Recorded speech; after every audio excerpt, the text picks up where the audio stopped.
Hi, I'm Christy. Hi, Nice Hi. to meet you. How are you both doing? we're doing good. Doing good, Rory? Ah, I'm good. Very, very Hanging in good. there? Thank you. All right. Awesome. So congratulations on the show. I'm really enjoying what I've seen so far. I look forward to finishing. Um, so this must be exciting. It's interesting to interview two people playing the same character in different times in their lives. I think that's a first for me. So can you tell us a little bit about what the kind of process was as far as were you spending a lot of time together? Were you kind of creating the character together? Or Rory, were you kind of following Jim around and trying to mimic him? I'm just curious about the process. Yeah, He was like he was like my better looking, taller shadow, you know. no, don't be silly. Don't be silly. Yeah, I didn't get to spend too much time with Jim. Okay. Unfortunately, I did get to watch him literally a day before I started filming. And that was very important. But I was just saying before, we kind of the way we were playing Dan was kind of similar anyway. So I didn't feel like I really needed to kind of stalk him and kind of follow him around. And it would have been nice, obviously, but I feel like we were already kind of there with it. Um, so yeah, that helped a lot really for me. Yeah, it's one of those things that like that. Rory wasn't. We were already filming. I was over in Australia shooting the Australian bits when Rory got cast as Daniel. You know, and Lucy, the director, was kind enough and generous enough to bring me in on the sort of casting process and say, you know, who do you think feels like your version of Daniel? You know, who do you feel connected to when you watch these audition tapes? And there were great tapes and so many great pairings of different actors. And we both unanimously, we were both just like Rory, 100% Rory. I just loved what he was doing with Daniel, and I felt an instant kinship with my version and his version. There was a sort of gentleness and this sort of kindness that maybe wasn't there in some of the other performances. And yeah, I just sort of thought that it was a no-brainer for me. It was, you know, it was go Rory all the way. Appreciate Yeah. that. Love it. It's gonna be a And it funny. was great that me and Lucy had some, because there were, like I said, there were some really other great, you know, obviously there's so many talented, great people out there, but we both, you know, even with Florence as a young Alison, it was just seeing those two together, Yeah. it just felt really exciting, you know. So Jim, had you already filmed all of your scenes? Because I'm just curious if that shaped how your performance at all once Rory was casted. No, we just done a few. We just started in Australia, so we were doing the kind of Australian bits of that. Right. That's predominantly sort of Teresa's story and her Mhm. world and her sort of Yeah. landscape, and then I sort of pop into that at one particular time. So I wasn't there for a huge amount of time, enough to get jet lagged and then fly back again and be even more jet Lovely. lagged Hmm. when we started on the other end. Hmm. Um, but yeah, we were sort of in it, and then I was very aware of sort of Rory and that he was getting cast, and you know, it was it was much more about just feeling when I saw the performances whether that felt right. Because you know, when you watch the show, it isn't just here's the young story, then we all grow up, and here's the old story. The young and the old story are literally bouncing back and forth and intertwining all the Yes. way through the show. So to cut from one face to another, that had to sort of feel believable that these were the Yeah. same, they were coming from the same, you know, soul, you know, essentially. So Yeah. yeah, it felt important to get it right, you know. Yeah. That's nicely put. Did you both read the book before getting started? Was that a big part of your prep? Yeah, I read the book. It was weird for me because I had already got an idea of how I wanted to play Dan, and then I started reading the book, and everything I wanted to do, it wasn't quite lining up. So then I started stressing myself out, thinking, do I keep reading this and kind of just figure out how I'm going to balance it, or do I just go with how I wanted to do it anyway? And I did end up reading the rest of the book, and I feel like I definitely took stuff from the book that I didn't think I was going to take, and it was just a very good insight into that whole world. Because obviously, you know, there's only so much you can get into the show. Yeah. So that definitely really helped me. But I was a bit scared that I was thinking about it the wrong way for a bit. What about you, Jim? Yeah, it's the same. I always sort of make sure I just focus on on the script, because that's what we're making. That's the story Right. that we're telling, and yeah, focus on that. But always, if there's a book attached, I'll always read it and excited to read it, mainly to sort of find little clues or little nuggets that you might not have thought about, or little things that might inform you somehow that isn't, because this book can always go deeper than a screenplay Right. can. So yeah, I sort of felt comfortable with what was going on in the script, and then looked into the book to sort of dive a bit deeper, I think. Yeah. Yeah. So something I love obviously about this story is the element of a mixtape. I think, music is obviously a huge part of the show. I just think it's a huge part of all of our lives. It's kind of a romantic relation, language in itself. Just curious, have you ever made anyone a mixtape, or has anyone ever made you one?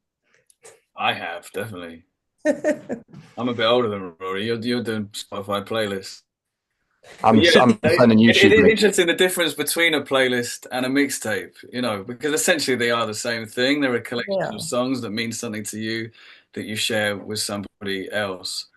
But It's there true. is, and anyone that sort of was around in the 80s and the 90s, there was this extra layer of sort of, you had to put in quite a lot of work to sort of make the tape. And just the pure nature of it being a physical thing that you would have to give to somebody. Do you know what I mean? As a present, as a gift.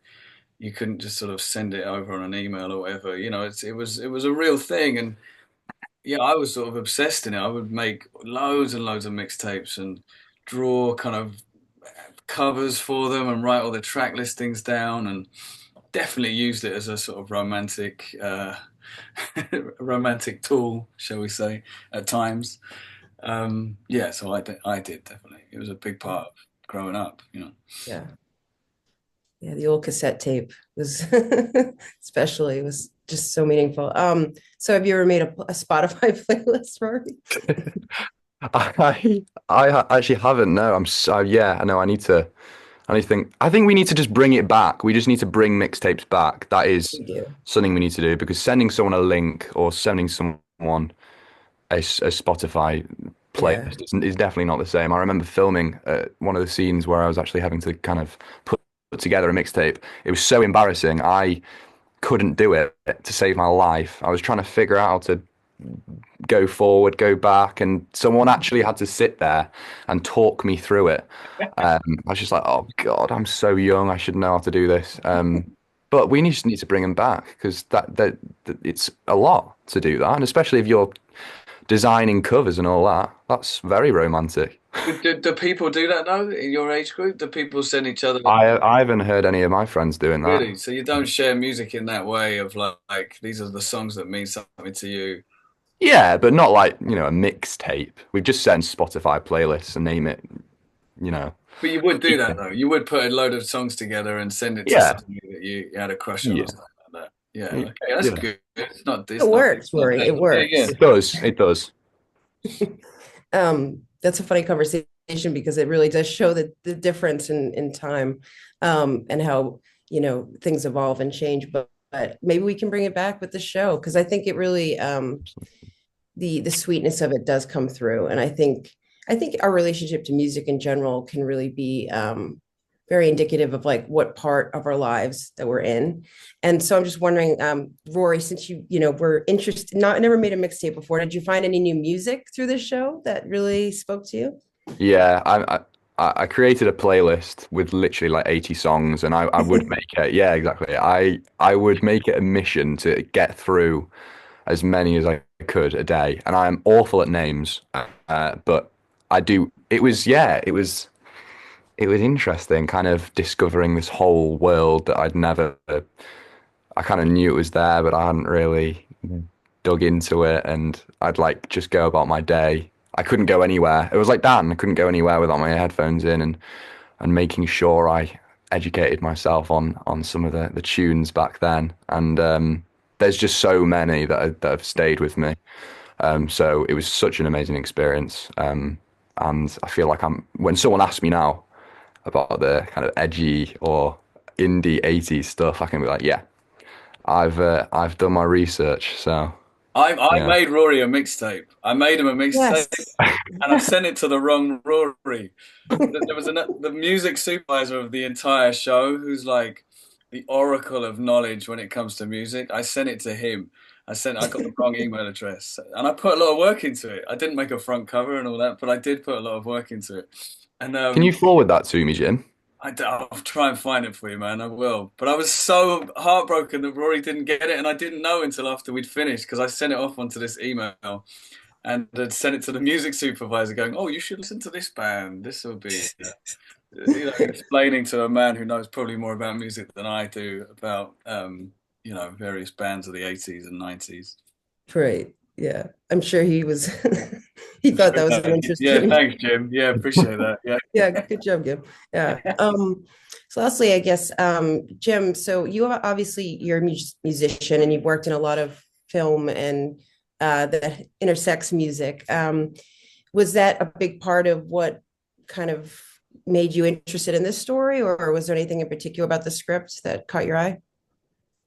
Yeah, it was a bit of both. It was the music definitely sort of was a sort of the initial kind of intrigue, but Mhm. I was actually quite wary of the music and wary of doing a show about mixtapes and music. I think being involved in music, I was like, well, what if the music doesn't match my idea of what is interesting about music? Mhm.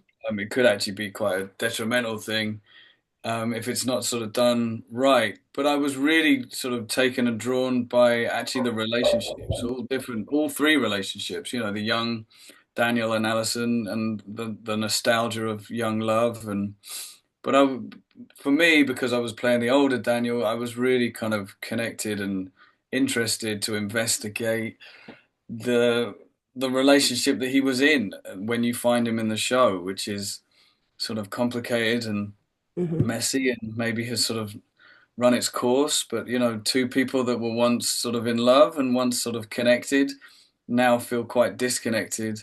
Were they ever really in love? Did they just sort of go through the paces and raise a family? All those sort of questions were, I thought it was really, really well written. It was, as much as it's a romantic show, it's also quite tragic and quite real and quite painful. And that definitely, when it comes to making a romantic film, that feels really important to me, that it feels real, Yeah. that it's not some heightened kind of lovey love affair, thing. It's these are real people in a real situation, struggling with life, and yeah, that definitely was the initial draw on my side, I think.